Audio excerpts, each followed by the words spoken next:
Hello friends, in this lecture we are going to start a new module in CATIA, that is 3D modeling. In the 3D modeling we will learn about the first basic command, that is called pad. So first of all we will learn how to go to the 3D mode. To go to the 3D mode, I click on the start button, click on the start and go to mechanical design. In the mechanical design I go to part design mode. Enter any part name and click on OK. And then click on view and ground. And then we can click on this fit view and then isometric. And now on the right side we can see a lot of 3D commands. We can see the commands such as pad, pocket, shaft, groove, hole, etc. So we will learn how to create pad. So we can find this pad tool into this toolbar, click on this pad. If we click on this arrow beside it, we can see we have three options: pad, drafted fill pad and multi-pad. So I click on this pad. We can also go to pad option from this insert option. So I click on this cancel and click on insert, go to sketch based features and click on pad. So in this pad window it is highlighting.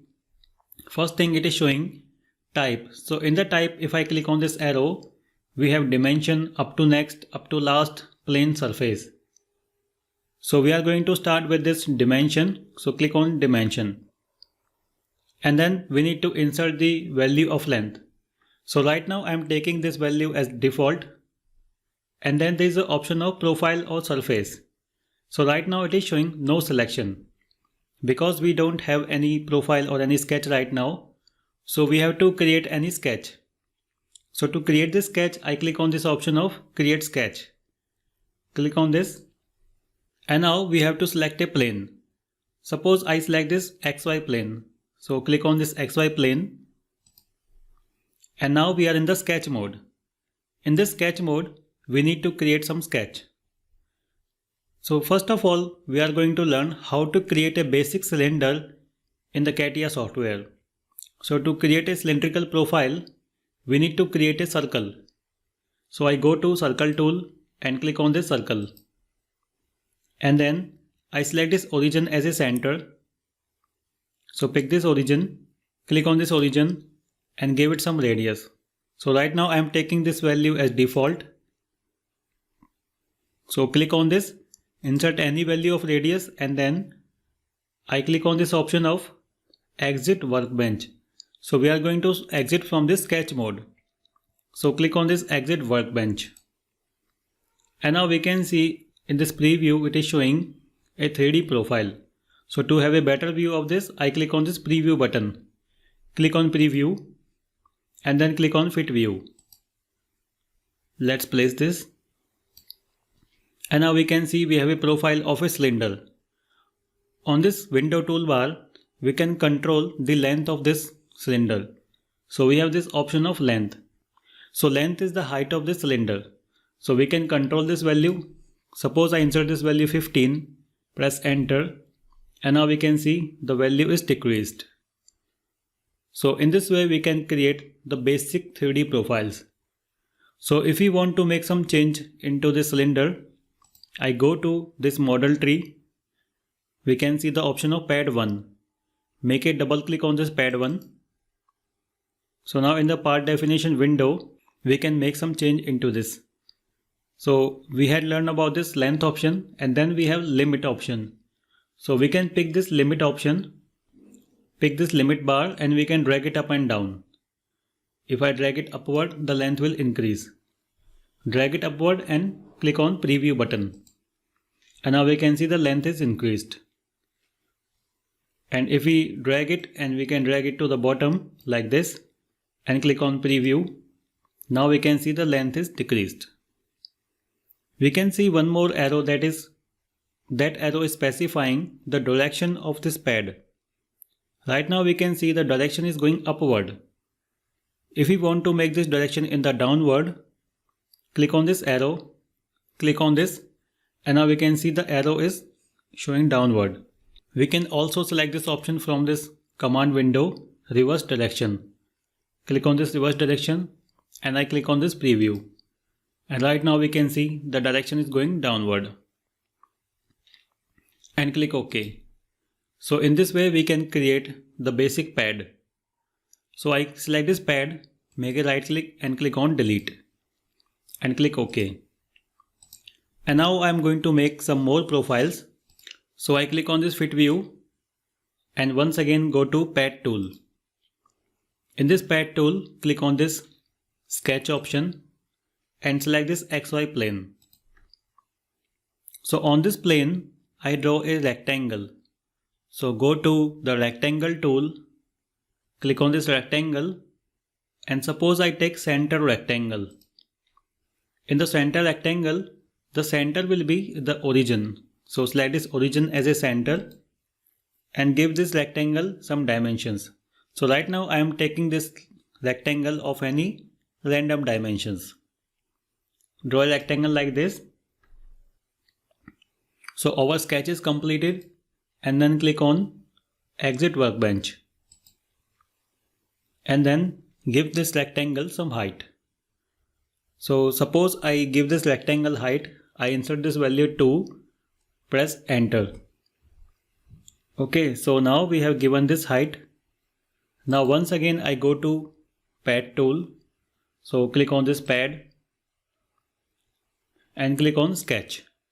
And this time I will select a different plane. So we are going to see what will happen when we will select different planes. So in the previous pad we have used XY plane, and in this pad I am going to select this plane, that is ZX plane. So click on this ZX plane.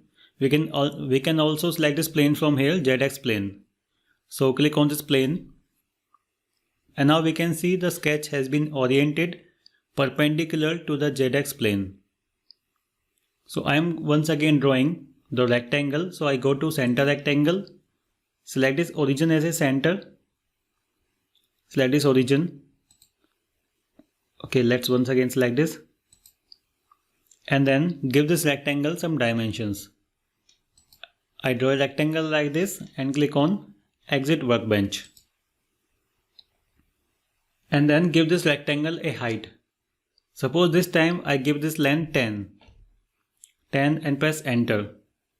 Or we can also click on preview. And now we can see this time the height of the pad is going onto the rightward side. So if I pick this limit button, click on this limit arrow and drag it. Now we can see the preview that it is going in the right side. Similarly, we can also take it to the left side in the reverse direction like this.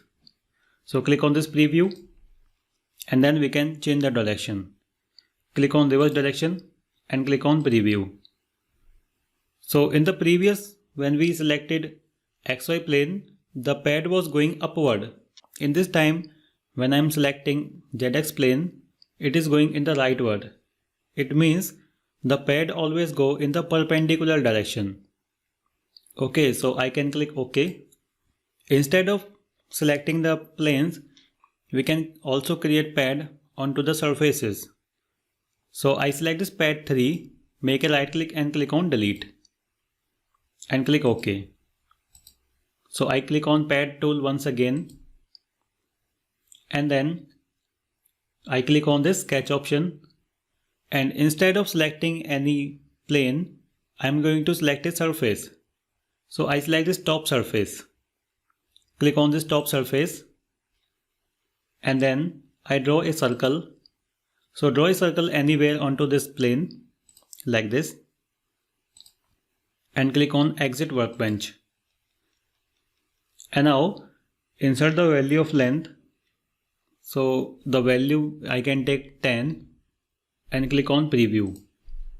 Okay, 10 is very higher value. Let's decrease this value. Take this value 4, preview. So take this value 4 and press enter. And now we can see this time we have created a pad onto this top surface. So we can have a better view by zooming onto this like this. Similarly, we can also create pad on any other surface. So I click on this pad tool and this time I will select this side surface.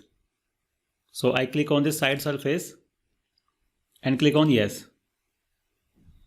Okay, once again let's cancel this. I click on this pad option and then click on this surface, select the side surface. Click on fit view and once again I select a circle onto this surface like this and click on exit workbench. And now we can see this time the pad is on the right direction. Click OK. So in this way we can use the pad tool.